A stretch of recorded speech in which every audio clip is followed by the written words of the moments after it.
نحمده ونصلي على رسوله الكريم أما بعد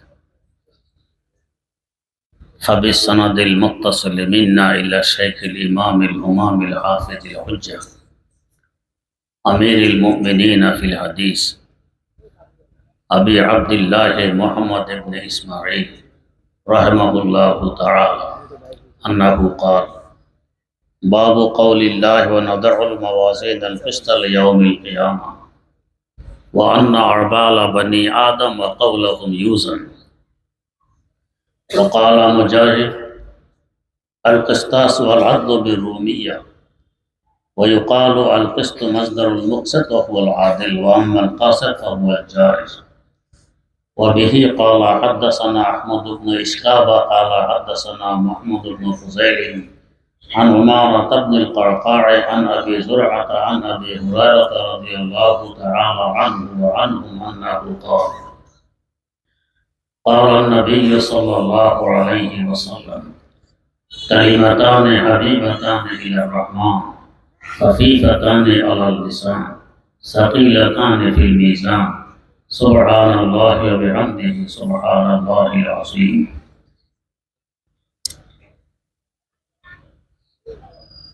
ইমাম বুখারী রাহিমাহুল্লাহু তাআলা কিতাব শুরু করেছেন ওহীর আলোচনা দিয়ে। ওহী হলো সবকিছুর মূল। ওহী না থাকলে আমরা না হেদায়েত, না আলো, না মানবতা, না নৈতিকতা কিছুই পেতাম না। ওহী আসার পর বুঝে এসেছে ঈমান আনয়ন করা একান্ত কর্তব্য। এটা হলো বীজি, মাটির নিচে রাখলে গাছ গজিয়ে ওঠে। এরপরে কিতাবুল ঈমান শুরু করলেন, বীজ বপন করলেন। ঈমান আসার পর বীজ বপন করলাম, এই বীজের পরিচর্যা কিভাবে করতে হবে না হবে জানার প্রয়োজন। তাই এরপরে কিতাবুল ইলম, ইলম অধ্যায় জানা নিয়ে আলোচনা করলেন। এরপরে গিয়ে মূল আলোচনা আসলো কিতাবুত তাহারত, কিতাবুস সালাত ইত্যাদি ইত্যাদি। আস্তে আস্তে এবার ফল হাতে আসার কথা। ফল হাতে আসবে হাসর মাঠে। তাই মানুষ প্রথমে বীজ বপন করে, শেষ পর্যায়ে গিয়ে ফল হাতে আনে। ইমাম বুখারী রাহিমাহুল্লাহু তাআলা বীজ বপনের মাধ্যমে কিতাব শুরু করে ফল হাতে আনার মাধ্যমে কিতাব সমাপ্ত করলেন। আসর মাঠে কিভাবে ফল হাতে আসবে? প্রথম একটু আয়াতে কারিমা পেশ করলেন, ওয়া নাযাউল মাওয়াজিনাল কিসতা লিয়াউমিল কিয়ামা। আল্লাহ পাক বলেন, আমি কিয়ামতের দিবস ইনসাফের পাল্লা প্রতিষ্ঠা করব। কেন করবেন? আগে বলছেন ওয়া আন্না আমালা বানি আদম ওয়া কওলাহুম ইউজান। আদম সম্প্রদায়ের আমল সমূহ এবং কথা মাপ দেয়া হবে। এখানে কয়েকটি কথা বোঝার। ইনসাফের পাল্লার প্রতিষ্ঠা করবেন, পাল্লাটি কেমন? এই আয়াতের তাফসীরে বিভিন্ন তাফসীর গ্রন্থে উল্লেখ আছে। পাল্লার একটি থাকে ডান্ডি, ডান্ডির দুই মাথায় ঝুলন্ত অবস্থায় থাকে দুইটি টুকরি, মধ্যখানে থাকে পাল্লার কাঁটা। এই পাল্লার কাঁটাটির লম্বা হবে উহুদ পাহাড় পরিমাণ। পাহাড়টি প্রায় 9 কিলোমিটার লম্বা। এই 9 কিলোমিটার লম্বা হলো পাল্লার মধ্যখানের কাঁটা। পাল্লার দুইটি টুকরি কত বড় হবে? 7 তবক জমিন ও আসমান যদি একটি টুকরিতে তুলে দেয়া হয়, এগুলো সব টুকরির ভিতরে ডুবে যাবে। টুকরি আরো বড়। এই বড়ত্ব বোঝানোর লক্ষ্যে মাওয়াজিন বহু বচন ব্যবহার করা হয়েছে, না হয় মিজান শব্দ বলা হতো। প্রতিষ্ঠা করবেন কোথায়? বিচারালয়ের সামনে। বিচারালয় কোথায়? বিচারালয় হলো আরাফার ময়দান। বর্তমান যে জায়গাকে আরাফা বলা হয়, এটা হবে বিচারালয়। তবে কিছু ব্যবধান থাকবে, সেটা হলো আরাফার ময়দান বিচারালয় হলে হাসর মাঠ হবে এই জমিন, মূল কেন্দ্র হবে শাম তথা সিরিয়া। এখন তো আমাদের কারো বিদায় ঘটে, কারো আগমন ঘটে, তাই আমাদের থাকা খাওয়া চলাফেরা সমস্যা হয় না। তখন তো আদম আলাইহিস সালাম থেকে নিয়ে কিয়ামত পর্যন্ত যত মানুষের আগমন ঘটেছে, সকল মানুষ একসাথে সমবেত থাকবে, জায়গা হবে কিভাবে? এখন তো আমাদের এই বিশ্ব পৃথিবী 20 কোটি বর্গ মাইল আয়তনের। তখন ফেরেশতারা চতুর্দিকে শিকল লাগাইয়ে টেনে এর থেকে কোটি কোটি গুণ বড় বানায় দিবে। তাই সকল মানুষের জন্য জায়গা হবে। আর একটি ব্যবধান থাকবে, এখন জমিন সমান তখন থাকবে, এখন জমিন উঁচু নিচু তখন থাকবে সমান। এখন তো কোথাও আটলান্টিক মহাসাগরের তলা 9 কিলোমিটার গভীর, কোথাও হিমালয় পর্বতের চূড়া 29,041 ফিট উঁচু, তখন থাকবে সমান। 3 নম্বর ব্যবধান থাকবে, এখন জমিন মাটির তখন হবে তামার। এই জমিন যে হারে বড় হবে, আরাফার ময়দান বর্তমানে 12 বর্গ মাইল, ওই হারে আরাফার ময়দান বড় হয়ে যাবে। সেখানে ইনসাফের পাল্লা প্রতিষ্ঠা করা হবে। পাল্লাটি ধরবেন হযরত জিবরাইল আমিন আলাইহিস সালাম।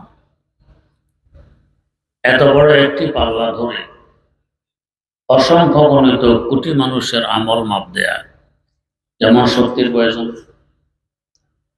আগের যুগে মানুষ জলচকিতে বসে ডান্ডির মধ্যখানে একটি রশি থাকতো, এটা ধরে হাঁটুর মধ্যে কোনি গেড়ে মাপ দিত, 500 করে এক ধরা। কিছুক্ষণ পর বলতো আমার দ্বারা সম্ভব না, আরেকজন বসে শক্তির জবাব দিয়ে দিত। হযরত জিবরাইল আমিন আলাইহিস সালাম একা অসংখ্য গণিত কোটি মানুষের আমল মাপ দিয়ে দিবেন। কেমন শক্তি! একটি ঘটনা বলছে, আন্দাজ করা যাবে তার শক্তি কেমন। বর্তমান বিশ্বে একটি ব্যতিক্রমধর্মী সাগর আছে। সাগরটি জর্ডানে অবস্থিত, যাকে বলা হয় মরু সাগর। আরবিতে বলা হয় আল বাহরুল মাইয়িত কিংবা বাহরে লুত, ইংরেজিতে বলা হয় ডেথ সি। এই সাগরটি জর্ডানে অবস্থিত। লম্বা 81 কিলোমিটার, চওড়া 18 কিলোমিটার। এই পাহাড়টি কিভাবে সৃষ্টি হলো?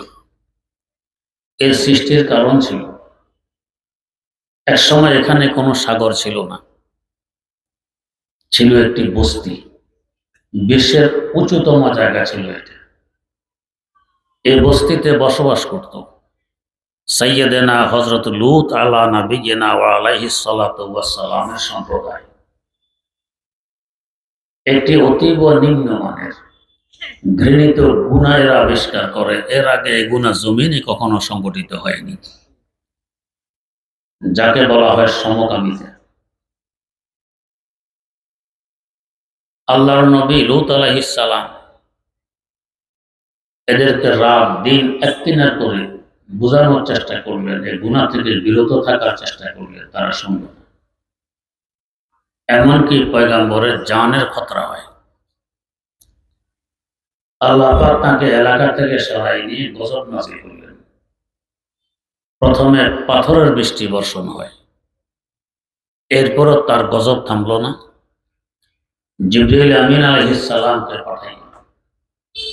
পুরা বস্তি তিনি পাখা মেরে 81 কিলোমিটার লম্বা, 18 কিলোমিটার চওড়া, পুরা বস্তিকে পাখা মেরে আকাশ পর্যন্ত উপরে তুলে নিয়ে গেলেন। গাছগাছালি, গরু, ছাগল, হাতি, ঘোড়া, মানুষ সহকারে নিয়ে উল্টা করে নিচের দিকে ধাক্কা মারলেন। এক ধাক্কায় 1300 ফিট নিচে নেমে যায়। আল্লাহ পাক বলেন, ওয়া জাআলনা আলিয়াহা সাফিলাহা, জমিনের উচ্চতম জায়গাকে আমি নিচুতম জায়গায় পরিণত করে দিলাম। গুনাহটি যেমন নিচু মানের, গুনার আবিষ্কারকদের বস্তিকে আল্লাহ পাক নিচু বানায়নি। কিয়ামত পর্যন্ত আনেওয়ালা মানব জাতিকে শিক্ষা গ্রহণ করার সামান সামনে রেখে দিলেন। যেহেতু গজবের কারণে সাগর উৎপত্তি, তাই এই সাগরের কিছু ব্যতিক্রম ধর্মী বৈশিষ্ট্য আছে। 1 নম্বর, দুনিয়ার অন্য কোনো সাগরের সাথে এর কোনো সংযোগ নেই, যেহেতু গজবের কারণে তার উৎপত্তি। 2 নম্বর, দুনিয়ার সাগরের পানির লেয়ার, পানির পিঠ যেখানে, এর থেকে মরুসাগরের পানির পিঠ 1300 ফিট নিচে, এর উপরে ওঠে না। 3 নম্বর, সাগরে অসংখ্য প্রাণী বসবাস করে, মাছ ইত্যাদি। এই সাগরে আজ পর্যন্ত কোনো প্রাণীর সন্ধান মিলেনি, তাই তার নাম হলো মরুসাগর। 4 নম্বর, কোন মাছ ইত্যাদি ধরে এনে এখানে ছেড়ে দিলে ওই মাছটিও মারা যায়, জিন্দা থাকে না। গজবের প্রভাব এখনো সেখানে। 5 নম্বর, সাগরের তলায় বহু ধরনের উদ্ভিদ জন্মে। এই সাগরের তলায় আজ পর্যন্ত কোনো উদ্ভিদের সন্ধান মেলেনি, পরিষ্কার। গজবের কারণে কোনো উদ্ভিদ এখানে জন্মায় না। 6 নম্বর, দুনিয়ার সাগরের পানি লবণাক্ত, 3 থেকে 6% লবণ থাকে। এই সাগরের পানিতে 26% লবণ। 7 নম্বর ব্যবধান, পানি দেখতে দেখা যায় পরিষ্কার স্বচ্ছ। আপনি গোসল করে উঠবেন, এক প্রকার রাসায়নিক বস্তু আপনার দেহে চিমটে ধরবে, সাবান শ্যাম্পু দিয়ে পরিষ্কার করাও কঠিন হয়। গজবের আসরের প্রভাব এখনো সেখানে। বলার উদ্দেশ্য, গুনাহটি কেমন মারাত্মক। বর্তমান বিশ্ব এই গুনাহতে আবার লিপ্ত হওয়ার জন্য হার যে দিচ্ছে, কে কার আগে কত বেশি লিপ্ত হতে পারে। আমাদের দেশ ট্রান্সজেন্ডার নামে এই গুনাহকে বৈধতা দেওয়ার পায়তারা চলছে। পশ্চিমা বিশ্বে গুনাহতে লিপ্ত হয়, আরেকটি নতুন গজব তাদের উপর অবতীর্ণ হয়, এইডস রোগ নামে। আজ পর্যন্ত এর কোনো চিকিৎসা আবিষ্কার হয়নি। শত নয়, হাজার নয়, লক্ষ লক্ষ যুবক যুবতী দুঃখে দুঃখে মৃত্যুর করে ঢলে পড়ছে এ রোগের কারণে। যে কারণে রোগ সৃষ্টি হয়েছে সমকামিতা, ওইটা কিন্তু পরিহার করে না। আল্লাহ হেফাজত করুন। বলার উদ্দেশ্য, জিবরাইল আমিন আলাইহিস সালামের শক্তি 81 কিলোমিটার চৌড়া, 18 লম্বা, 18 কিলোমিটার চৌড়া বিশাল এক বস্তি পাখা মেরে আকাশ পর্যন্ত তুলে নিয়ে গেলেন, নিচের দিকে ধাক্কা মারলেন, 1300 ফিট নিচে নেমে গেল। এমন শক্তিতে ধাক্কা মারলে যে এত নিচে যেতে পারে, ওই শক্তিশালী ফেরেশতা জিবরাইল আমিন আল্লাহকে ধরলেন। 2 নম্বর কথা বুঝার, আমরা একটি প্রতিষ্ঠানের হিসাব মিলাইতে কখনো 1 মাস, 2 মাস, 3 মাসও লাগিয়ে দিই। অসংখ্য গণিত লক্ষ কোটি মানুষের হিসাব, জন্মের আগ থেকে নিয়ে মৃত্যুর পর পর্যন্ত কোটি কোটি বছরের তো প্রয়োজন। অথচ হাসর মাঠের সময় মাত্র 50,000 বছর। এর উত্তর হইল, আগের যুগে তো বুঝাইতে কঠিন হতো, এখন সহজ হয়ে গেছে। সেটা হইল, আগের যুগের মুরব্বীরা গণনা করতেন গন্ডা গন্ডা করে, সুপারি গুনতেন, ডিম গুনতেন, পান গুনতেন, গন্ডা। 5 গন্ডা হলে হয়তো 1 কুড়ি। এর উপরে গণনা জানতেন না, জানার প্রয়োজনও পড়তো না। দাদি সুপারি বিক্রি করার জন্য বাজারে পাঠাবে নাতি নাতনি, আধা ঘন্টা সময় খরচ করে 1 কুড়ি গণনা করছে। এরপরও সন্দেহ ঠিক হলো কিনা। নাতিকে ডেকে বলে, ভাই আবার একটু গনে দেখো, বাজারে নিয়ে বিক্রি করো, পান কিনতে হবে। নাতি বড় চালাক, গনে বলে, দাদি 2টা তো কম। আসলে ছিল দুইটা বেশি। দাদি বেচারে আরো দুইটা দিয়ে দিল, 1 ঘন্টা বেশি হয়ে গেল। 1 কোটি বিক্রি করে দাদির জন্য পান খরিদ করে 1 ঘন্টা বিক্রি করে নাতি বাদাম খেয়ে চলে গেছে। আধা ঘন্টা সময় লাগাইলো, 1 ঘন্টা লস দিল। এই দাদিকে যদি বলা হয়তো, দাদি 1 কোটি গণনা করতে তুমি আধা ঘন্টা সময় লাগিয়েছো, 1 কোটি গণনা করতে তো এত সময় লাগে না, দাদির জীবনে বিশ্বাস করতো না, মনে করতো পাগলের পলা। এখন যারা ব্যাংকে বা বিভিন্ন কোম্পানিতে গেছেন, দেখছেন কত রকমের মেশিন, টাকার বান্ডেল ঢুকিয়ে দেন, ফরফর গুনে দিচ্ছে, কয়েক ঘন্টার কাজ কয়েক মিনিটে সমাধান করতে পারতেছে। এই মেশিনটি আবিষ্কার করেছে আমাদের ক্ষুদ্র ব্রেন। আমাদের ক্ষুদ্র ব্রেন যদি এমন মেশিন আবিষ্কার করতে সক্ষম হয়, যে মেশিনে কয়েক ঘন্টার কাজ কয়েক মেশিনে করে দেয়, কয়েক মিনিটে করে দেয়, ব্রেনের আবিষ্কারক আল্লাহ রাব্বুল আলামিনকে পারেন না কোটি কোটি বছরের হিসাব কয়েক সেকেন্ডে করে দিতে? অল্প সময় সব হিসাব করে দিতে। 3 নম্বর কথা বুঝার, মাপ দিবে কি? আন্না আমালা বনি আদম ওয়া কওলাহু, আদম সম্প্রদায়ের আমল সমূহ এবং কথা মাপ দিবে। আমল হাওয়ায় উড়ে যায়, দেখা যায় না, কথাও বাতাসে উড়ে যায়, দেখা যায় না। দেহবিহীন আমল আর কথা মাপ দিবে কিভাবে? মাপ দিতে হলে তো দেহ লাগবে। এই প্রশ্নের উত্তর এখন তো সহজ হয়ে গেছে। আমরা গরম মাপ দিই, ঠান্ডা মাপ দিই, যে তাপমাত্রা কত, অথচ গরমেরও দেহ নেই, ঠান্ডারও দেহ নেই। এরপরও মাপ দিতে পারি একটি মেশিনের মাধ্যমে। মেশিনটি আবিষ্কার করেছে আমাদের ক্ষুদ্র ব্রেন। আমাদের ব্রেন যদি এমন মেশিন আবিষ্কার করতে সক্ষম হয়, যে মেশিনের দেহবিহীন ঠান্ডা গরম মাপ দিতে পারে, ব্রেনের আবিষ্কারক আল্লাহ পাক সক্ষম হবেন না দেহবিহীন আমলার কথা মাপতে? এখানে আরো অনেক বিস্তারিত কথাবার্তা আছে। হযরত মাওলানা আব্দুল বাসেত খান সাহেব এসে গেছেন, তা আমি সংক্ষেপে কয়েকটা কথা বলে যাচ্ছি। এরপরে বুঝার বিষয়, মাপ দেবে বনি আদমের আমল, তবে সকলের নয়। হাসর মাঠের মানুষগুলো প্রথমে 3 ভাগে বিভক্ত হবে। এক ভাগ হবে যাদের ঈমান আছে, নেক আমল আছে, কোনো গুনাহ নেই, এরা 5 প্রকারের মানুষ। এদের আমল মাপ দেওয়ার দরকার হবে না, যেহেতু গুনাহই নেই। মাপ দেবে তো এই জন্য যে গুনাহ বেশি না নেকি বেশি, গুনাহই নেই, সব নেকি, মাপ দেওয়ার প্রয়োজন নেই, বিনা মাপে এরা জান্নাতে চলে যাবে। আল্লাহ করুন আমরা এদের অন্তর্ভুক্ত হই। এরা 5 প্রকারের মানুষ। 1 নম্বর, হযরতে আম্বিয়ায়ে কেরাম আলাইহিমুস সালাতু ওয়াস সালাম, নবীগণের কোনো গুনাহ নেই, তাই বিনা হিসাবে জান্নাতে যাবেন। 2 নম্বর, হযরতে সাহাবায়ে কেরাম রাদিয়াল্লাহু তাআলা আনহুম, তারা মাসুম নন কিন্তু মাহফুজ। যদি পদস্খলন কখনো ঘটেও থাকে, আল্লাহ পাক সব ক্ষমা করে দিয়ে তাদেরকে দুনিয়া থেকে ডেকে নিয়েছেন। বিনা হিসাবে সব সাহাবী জান্নাতি। আহলে সুন্নাত ওয়াল জামাতের এটা আকীদা।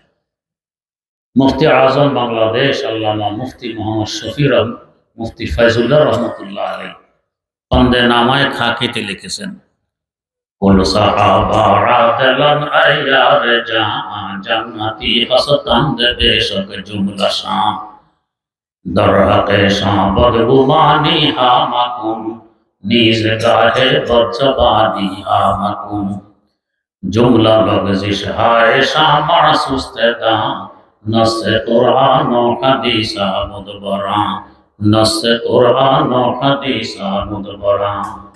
সকল সাহাবী জান্নাতি, তাদের কোনো পদস্খলন ঘটে থাকলে সব ক্ষমা হয়ে গেছে। 3 নম্বর, ওই সমস্ত ভাগ্যবান ব্যক্তিবর্গ যারা মারা যাওয়ার আগে তওবা করে গুনাহ খাতা ক্ষমা করে তারপরে বিদায় নিয়ে গেছে, তওবা কবুল হয়ে গেছে, এরা বিনা হিসেবে জান্নাতে যাবে। 4 নম্বর, এই উম্মতের নাবালেগ অপ্রাপ্ত বয়স্ক ছেলে মেয়ে, এরা বিনা হিসেবে জান্নাতে যাবে। যাবে তো যাবে, একা না, আব্বা আমাকে নিয়ে যাবে। তা কিভাবে? যদি ছোট বাচ্চা কাচ্চা কয়েকজন একসাথে হয়, বুড়া দাদার মতো চুপচাপ বসে থাকে না, চিল্লাচিল্লি লাফালাফি হয়ে বড় দৌড়াদৌড়ি সোহাঙ্গান উৎপাত করে ফেলে। এরা নাকি হাসর মাঠও এরকমই করবে। বুঝো না তো ভয়াবহ অবস্থা কি, বুঝার মতো যোগ্যতা নেই। সেখানেও চিল্লাচিল্লি লাফালাফি দৌড়াদৌড়ি সোহাঙ্গান। আল্লাহ পাক দেবেন এরা তো বড় অস্থির করে তুলছে পুরা মাঠ। এদেরকে আগে কিনার করা হোক, নীরব নিস্তব্ধ হবে, তারপরে বিচার কার্য। ফেরেশতাদেরকে বলবো যে এদেরকে জান্নাতে নিয়ে যাও, পরে বিচার। নিয়ে রওনা করে বলবো আমাদেরকে কোথায় নেন, বললে জান্নাতে। আমরা তো একা কোথাও যাইনি। ছোট বাচ্চাদেরকে একা কোথাও পাঠানো যায় না? আব্বা যেতে হবে, আম্মা যেতে হবে। আমরা তো একা যাই, তারপরে আব্বা আম্মাকে দিতে হবে। ওদের তো হিসাব নিকাশ আছে, তোমাদের হিসাব নিকাশ নেই, তোমরা আগে যাও, হেরা পরে। কয় না, ওদেরকে ছাড়া তো আমরা যাবো না। জেদ ধরবে, আগে ওদেরকে দিতে হবে, তারপর না হলে সিলে আসে ঠিক। এখন মুসিবত না, ঠিক আছে যাও, তারপরে হাসর মাঠ শান্ত হোক, আব্বা আমাকে সহকার দিয়ে জান্নাতে পাঠাই। তানজুল উম্মাল একটি হাদিসের কিতাব আছে 18 খণ্ডের, 47,000-এরও বেশি হাদিস এই কিতাবে বর্ণিত। এই কিতাবে একটি হাদিস পড়েছি, যদি মাতৃগর্ভ থেকে একটি গোস্তের টুকরাও বেরিয়ে যায়, এটাও তার আব্বা আমাকে জান্নাতে নিয়ে যাবে। অপ্রাপ্ত বয়স্ক কোন ছেলে মেয়ে মারা গেলে অনেক বড় ভাগ্যের ব্যাপার, এরা আব্বা আমার জান্নাতের উসিলা হবে। যাই হোক, 5 নম্বর, পাগল যাদের মাথা নষ্ট হয়ে গেছে, এরাও বিনা হিসাবে জান্নাতে যাবে। তো এক ভাগ তো চলে গেল হিসাব ছাড়া জান্নাত, আর এক ভাগ বিনা হিসাবে জাহান্নামে যাবে। এরা কাফের, মুশরিক, নাস্তিক, মুরতাদ, দাহারি, বিনা হিসাবে জাহান্নামে যাবে। আর থাকবে এক ভাগ, কারণ ওদের ঈমান নেই। ঈমান যখন নেই, হিসাব নিকাশেরও দরকার নেই, বিনা হিসাবে জাহান্নামে।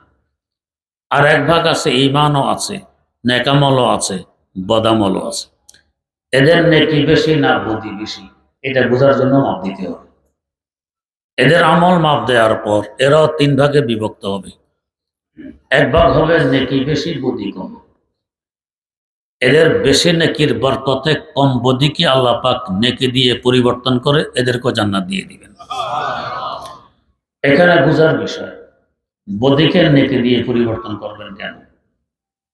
না করলে বদির সাথে নিয়ে জান্নাতে যাওয়া যায় না। রোগ নিয়ে ঘরে ফেরা যায় না, হাসপাতালে রোগ থেকে মুক্তি লাভ করার পরে রিলিজ দেওয়া হয়। রোগ গুণা তো হলো রোগ, এটা নিয়ে জান্নাতে যাওয়া যাবে না। সেখানে তো কোনো প্রকারের কষ্ট নেই, কষ্টের চিন্তাও নেই, কল্পনাও নেই।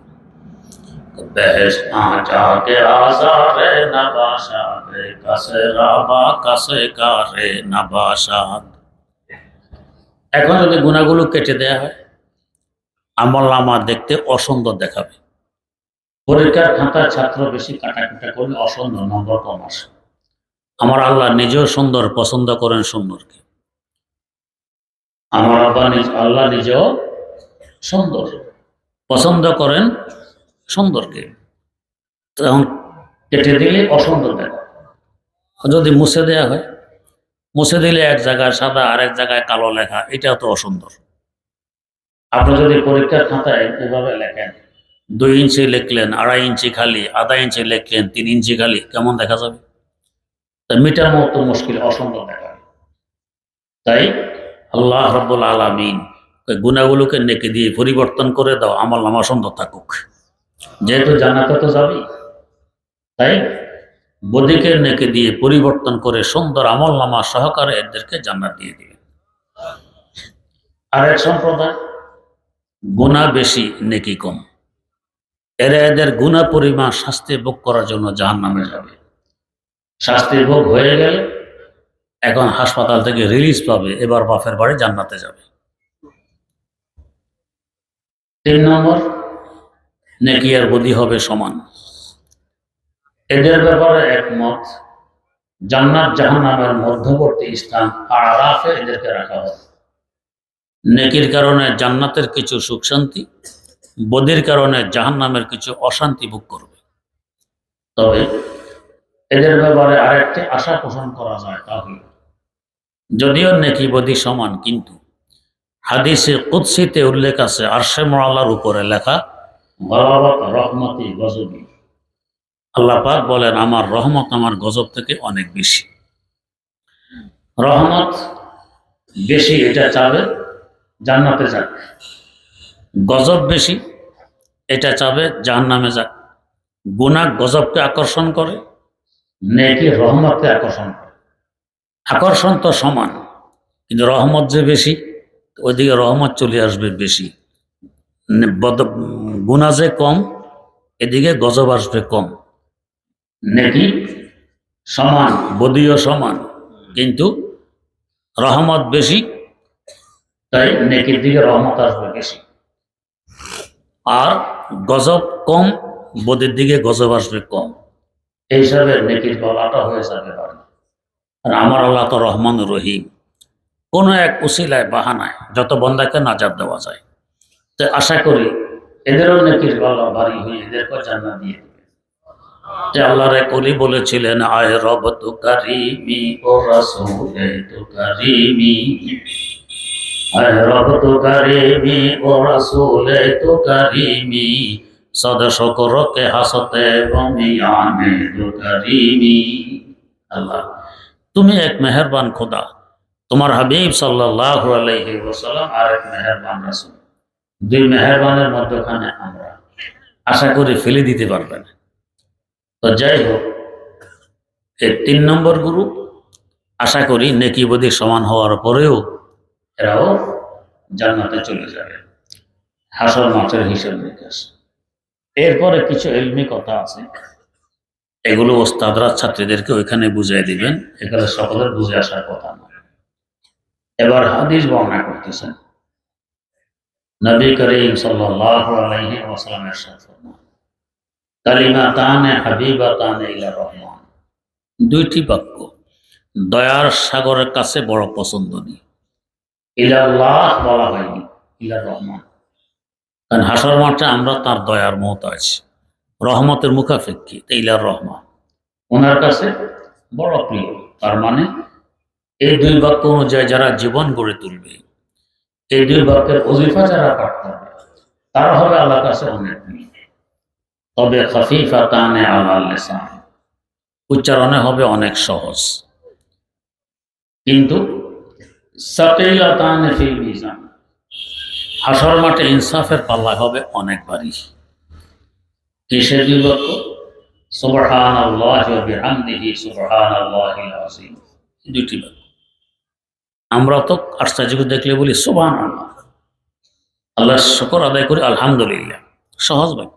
তো সুবহানাল্লাহি ওয়া বিহামদিহি সুবহানাল্লাহিল আযীম সহজ। বাড়ি কেন?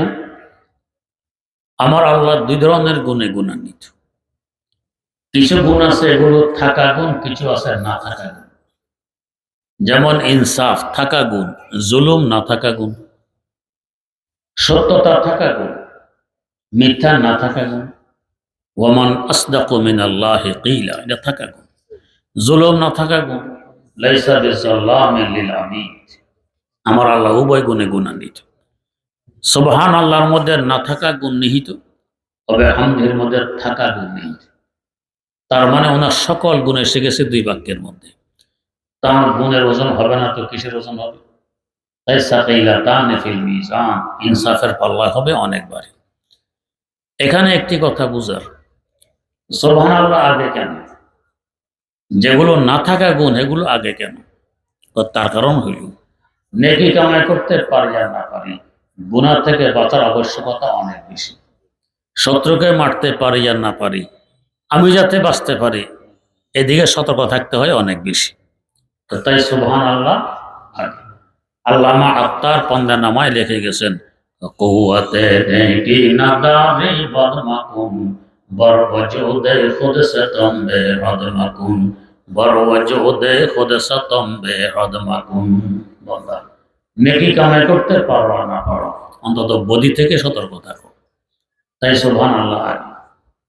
ওজন বেশি হওয়ার দ্বিতীয় কারণ, ইসলামে কিছু কাজ আছে করণীয়, কিছু আছে বর্জনীয়। যেমন সত্যতা করণীয়, মিথ্যা বর্জনীয়। সুবহানাল্লাহর মধ্যে বর্জনীয় কাজগুলো নিহিত।